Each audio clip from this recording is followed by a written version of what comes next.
Hey there, it's Sam. Mercury is going retrograde on September 17th. It's going to be retrograde until October 9th when it ceases going retrograde. So this is going to happen in Virgo. Now, there's a lot of stuff about retrograde, especially Mercury retrograde, where astrology becomes, silly time and way too many negative things are attributed to Mercury retrograde. What it does show is that the precision in our speech and our communication and how we manage details become important. And so if you are weak in those areas, if you're negligent in the way you communicate, in the way you speak, in different forms of media, like with your computers, and your data is sloppy and your systems aren't working well, then they could mess up. And that will force you to fix them and pay greater attention, hopefully the next time. What retrograde planets do is they appear to be moving backwards in the sky relative to our place here on Earth, because here on Earth things are moving at a certain speed, right? The Earth is going around the Sun at a pretty constant rate, about 67,000 miles per hour to be exact. That's how fast the Earth is going around the Sun right now. So when planets are closer to the Earth, they appear to move retrograde. Sometimes it's because the Earth is moving faster than that planet, and sometimes it's because the planet is moving faster than the Earth, which is what happens with Mercury and Venus when they go retrograde. At least when they move retrograde, they are in between the Sun and the Earth. And the outer planets, Mars, Jupiter, and Saturn, when they go retrograde, they're outside the Earth's orbit. So either way, the planets are closer to the Earth when they're retrograde, and this brings into focus the speed of the planets. So even though the planet is not actually moving backwards, for all intents and purposes, it's not keeping up with the speed of our life on Earth. So again, some people say, well, it's an optical illusion.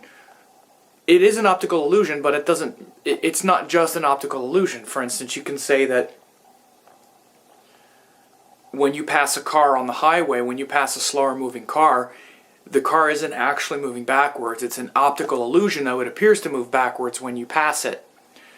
So that's true, it's not an optical illusion. However, if you had a relationship with the people in that car, the example I use is, let's say that you and the people in that car were going to the same place, and they had a car that wasn't capable of driving as fast as your car, for all intents and purposes, and you can't check into the hotel until they get there, you're going to have to wait for them to catch up. So even though their car isn't moving backwards, it's holding you up. It's not keeping up with the same speed that you're traveling. So this is a better way to look at the retrograde planet. Now, again, a lot of things are at play, and this is where astrology becomes kind of silly. It becomes much more urgent if you have a weak Mercury in your natal chart. Now, the question is, how can I tell if I have a weak Mercury? Well, that's why people study astrology, so they can figure out what things make Mercury weak, and specifically, because saying weak Mercury, that's like a judgment, but things that hinder Mercury natally may tend to show up when Mercury goes retrograde. Like if, let's say that Mercury is debilitated in your natal chart, or in Cancer, or in other places, even like Aries and Sagittarius, certain signs where Mercury doesn't do so well, because Mercury doesn't do so well in fire and water signs because they're very passionate and they maybe go too fast and they aren't thorough, or they're too emotional. For instance, how well do you actually speak and communicate when you're crying, which is kind of like Mercury in a water sign? How well do you speak when you're angry? That's kind of like Mercury in a fire sign. That's an exaggeration, but it's kind of like that. There are definitely benefits as well, because Mercury in water signs can make you creative, but of course you have to sort of reflect on it. Mercury in fire can give you a lot of distinction, but again, in the moment, it might not be so easy, and you might, for instance, make up your mind too fast. When Mercury's in fire signs, we tend to have strong opinions rather than being curious. Mercury's about being curious and gathering a lot of information, not formulating strong opinions. Mercury in water tends to be too emotional, so rather than being precise, which Mercury is the precision of the mind, to be accurate, not to be inspired necessarily, those things can get sort of clouded when Mercury is in water and fire, as an example. Mercury could also be retrograde in your natal chart, which means it's something that's more familiar to you. So the whole analogy of the planet sort of moving backwards relative to the speed of your life on Earth is a metaphor for all retrograde planets. So again, when Mercury starts moving retrograde, it's good for going back and tidying up certain things, tidying up certain Mercury things, like for instance editing. It's good for editing. So if you're a writer, it's good to go back and do some editing when Mercury goes retrograde. And it's also good for listening. One of the reasons why retrograde planets are considered strong in Vedic astrology is because they bring introspection. Every planet has an expressive quality where we express it externally, and a reflective quality where we introspect. With Mercury, the externalizing of Mercury is things like speech, and the internalizing is things like listening. Because good communication is not just what we say, it's what others say and how we respond to it. All the planets have that inner and outer quality, by the way. And so it's a good time for listening, going back and editing and, parsing things correctly and letting go of what we don't need in a general sense. So again, if you have a really strong Mercury, then that means that you have already built up around you a lot of power with the Mercury areas of life. For instance, I happen to have a strong Mercury, so even when Mercury goes retrograde, Mercury things don't deteriorate so far in my life because Mercury is strong in my life. Like, for instance, my computers or my other things or my gadgets. Because I'm good with them already, I don't have them ready to break. Knock on wood. Now, here I am, sort of tempting fate. But for instance, if Mercury is already weak in your natal chart, then you maybe don't pay attention to things, or you maybe drop things or break them easily, or you aren't paying attention to details, or you don't speak clearly. You have a lot of relationships where there's a lot of misunderstandings. So then when Mercury goes retrograde, those things tend to go, blip, here I am, to help you fix it. So like every planetary placement, it's all relative. It's relative to your level of efficacy and, mastery of that energy, yourself as a kind of baseline default. A person with a powerful Mercury is not going to get as harmed by the retrograde because, at least as far as in the negative, so they can really just get a lot of the power from it, which is the introspection, the listening, and everyone can, just get the power of it, but they might have to go through some mess up in order to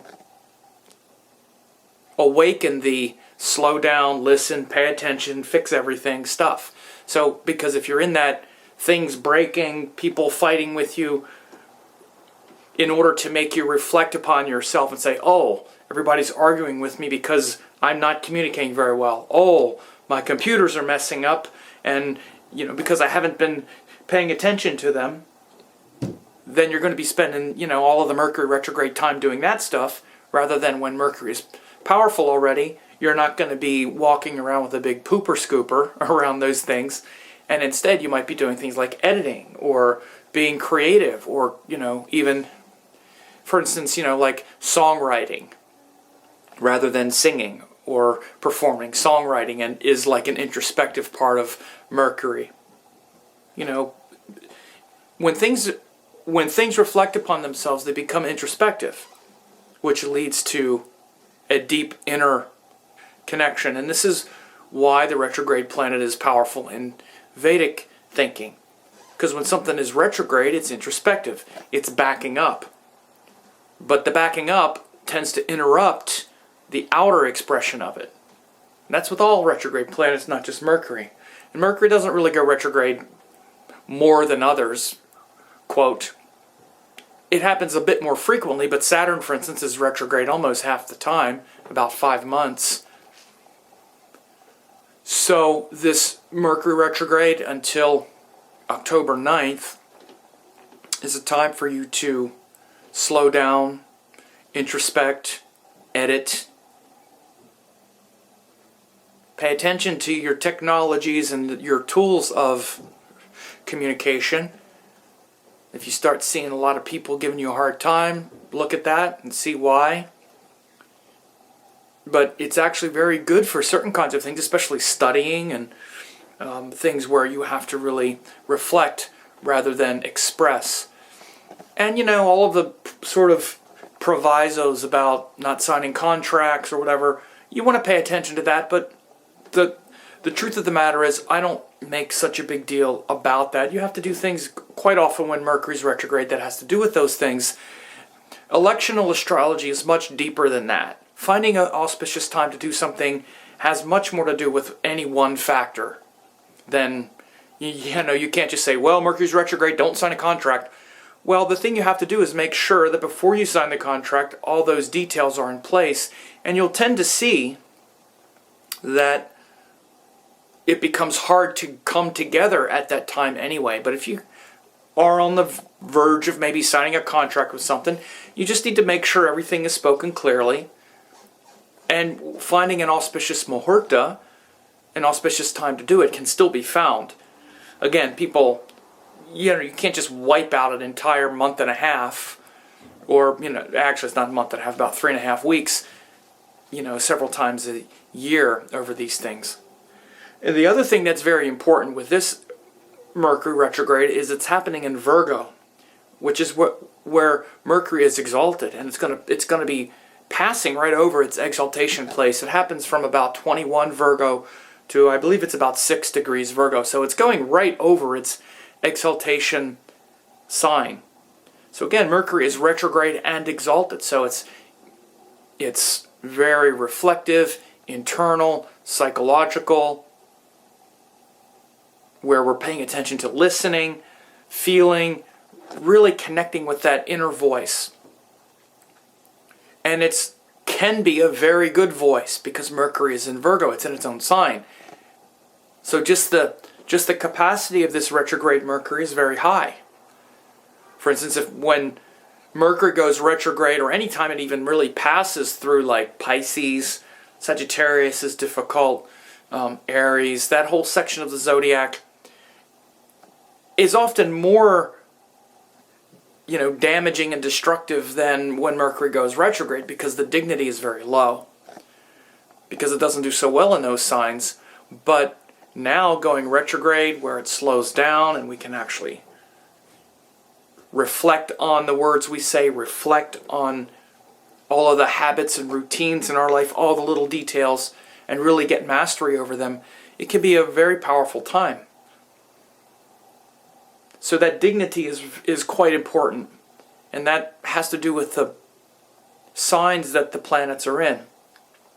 So Mercury in Virgo, it's a dual earth sign. It's the best sign for Mercury. It rules Virgo and it's exalted there.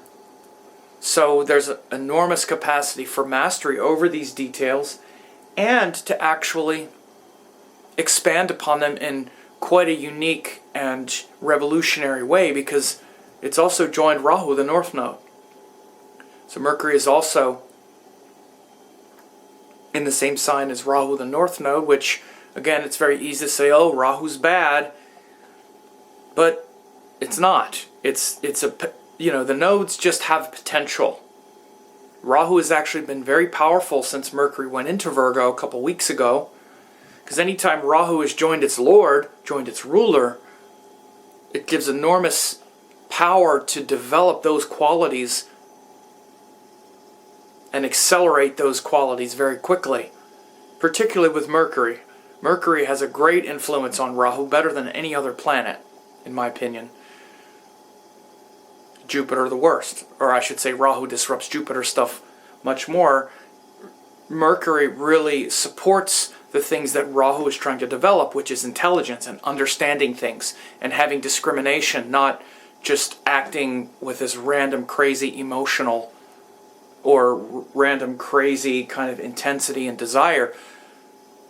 So Rahu in Virgo in general has been really good for Virgo areas of life and also helped to really develop our habits and routines. Rahu in Virgo is a very good placement for it.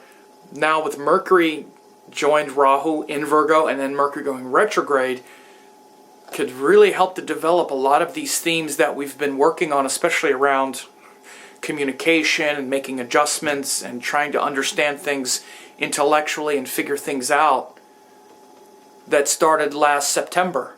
Because that's when Rahu went into Virgo.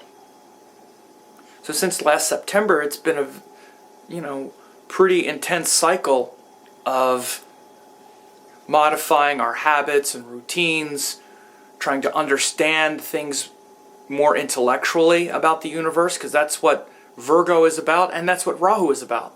This is why Rahu in Virgo or Gemini is quite good. Now that Mercury joins it, Mercury is the ruler. Anytime Rahu joins as ruler, it develops the qualities of Rahu a lot, especially an exalted ruler. So there's a lot of very powerful things here, to accelerate your relationship with the intellect and clarify that story in your head. Simplest way to say what Mercury is and how we experience it often is it's that story in our head. We tend to be disconnected from it, and powerful Mercury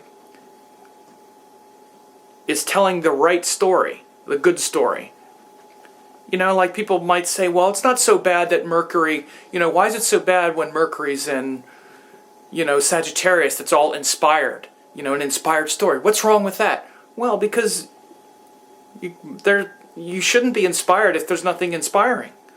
You can just, cheerlead someone off a cliff. Go for it. Maybe they shouldn't go for it. Maybe they should slow down, look at the stupid mistakes they make, and change. Mercury gives us the capacity to do that. And I know it sounds harsh to say stupid mistakes, but we do. We make a lot of dumb mistakes.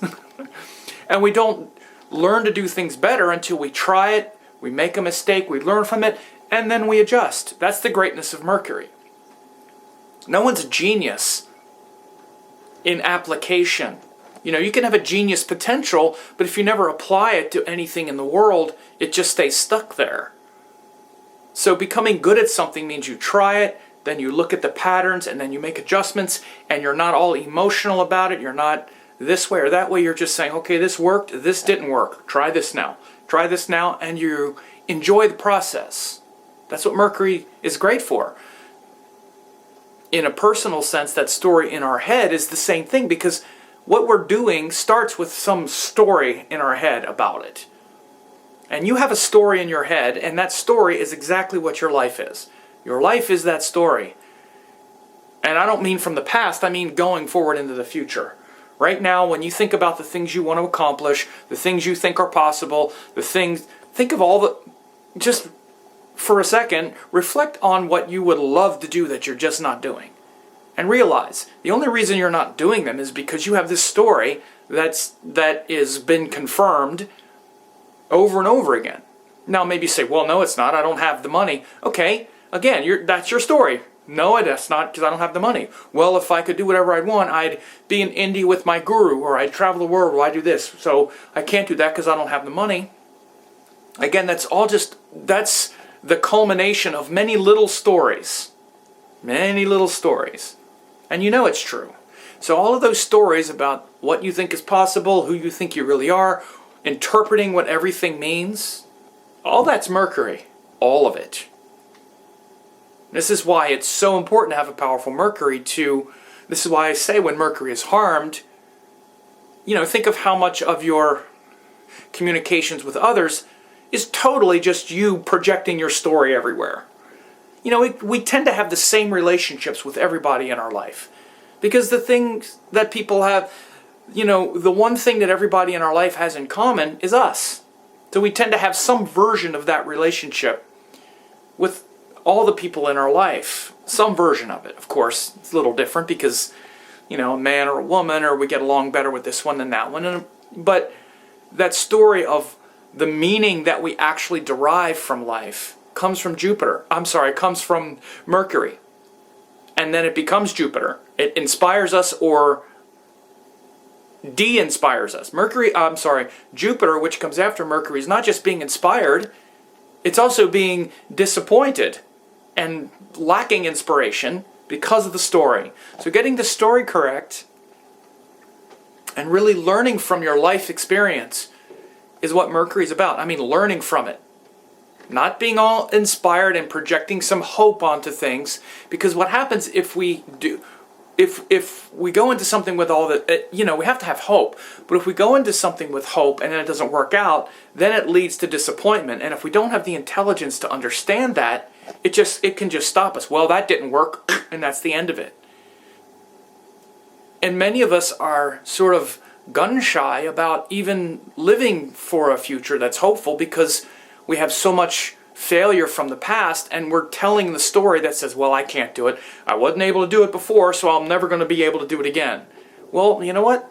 The past doesn't equal the future. Just because it didn't work before doesn't mean it won't work again. Everybody who has ever accomplished something, anything of meaning, failed many times. But because they were aiming high, the failures didn't stop them. It just made them smarter. It just said, okay, well, this didn't work. The famous story of Edison and the light bulb,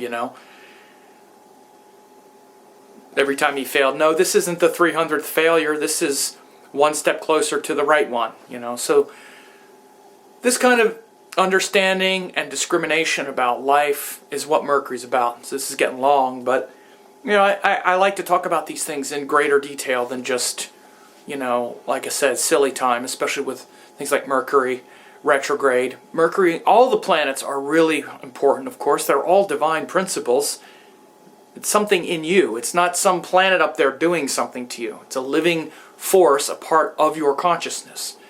Your consciousness was formed by all the planets. Mercury is that energy of consciousness that's about discrimination, understanding things, learning, like the curiosity of a child who doesn't know that it's wrong to steal yet, doesn't know that it's wrong to play with yourself, doesn't know that it's wrong, doesn't have all that judgment yet. Judgment comes in Jupiter. It's just curious. It's just gathering information and curious. What's this? What's that? Why anything? The curiosity of a child. How much does that curiosity teach you? Well, people know that we learn when we enjoy it. So Mercury is that enjoyment in learning. So again, when he goes retrograde, it can be an internal exploration, an internal playfulness. Instead of all this silliness about, emails fouling up and, printers not working or whatever, all that could be there. But that's not the important part. What's really important is getting clear about that voice in your head, that story you're telling yourself. Reflect upon it. And you've been reflecting upon it for the last couple weeks since Mercury went into Virgo, questioning that paradigm, especially because it's joined Rahu. And Rahu has been asking you and trying to retell a better story since September of last year. Think about it.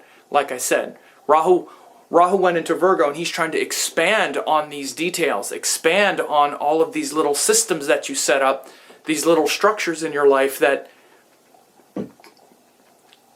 show you what's possible. Virgo is where we have taken all of these details and formed these patterns and these structures out of them. where all these logistics, where it has to, where it's sensible. There's a reason for that, and we need a sensible structure in our life. But that sensible structure can also be like, Virgo is like all of these little bricks, and these little bricks can like be piled on top of each other and lead us to the heights of existence. Or they can just create a nice little beautiful wall around us. You ever notice how people's stories of, especially all the things they can't do and all the reasons they fail and all the reasons they're unhappy, ever notice how like locked down tight that story is? Like it's impenetrable. This is like Virgo. This is a problem of Virgo, is taking all those little bricks and all those little moments and erecting a fortress where, look, I'm absolutely certain this is why I can't do anything. And again, that story is really the problem. So taking a sort of battering ram to that story, and also the story of who you are, who you really are. That's the biggest story. That's the original story. Because all of those things that you're capable of or not capable of that you tell yourself, start first with a story that says, because this is who I am, I'm this person who had this childhood, and this thing has happened, and that's happened, and this, and this, and this. All of these little bricks have formed this impenetrable story.